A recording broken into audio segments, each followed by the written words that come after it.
MPSC today question. MPSCचे आजचे प्रश्न.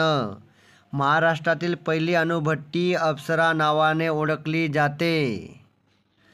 महाराष्ट्रातून एकूण 77 राष्ट्रीय महामार्ग जातात. किती? 77 राष्ट्रीय महामार्ग.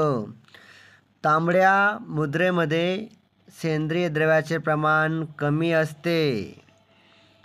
निम्न दुधना धरण हे परभणी जिल्ह्यात आहे. घटनेच्या कलम 239 ते 241 दरम्यान केंद्रशासित प्रदेशाच्या तरतुदी आहेत. कांडला आणि मुंद्रा हे बंदर गुजरात राज्यात आहे. घटनेच्या कलम 168 मध्ये राज्य विधानमंडळाची रचना आहे. रशियाकडून प्रेरणा घेऊन 42व्या घटनादुरुस्तीने 1976 मध्ये मूलभूत कर्तव्याचा समावेश करण्यात आला. मालवा पठार हे प्रामुख्याने मध्य प्रदेश राज्यात विस्तारले आहे. जगातील एकूण लोह खनिजाच्या साठ्यापैकी 20% साठे भारतात आहेत. गोपाळकृष्ण गोखले हे सुधारक वृत्तपत्राचे सहकारी संपादक होते. आचार्य बाळशास्त्री जांभेकर यांना वृत्तपत्र सृष्टीचे जनक म्हणतात. 1873 मध्ये सत्यशोधक समाजाची स्थापना करण्यात आली. महाराष्ट्रातील पहिली अणुभट्टी अप्सरा नावाने ओळखली जाते. पुढचा प्रश्न आहे.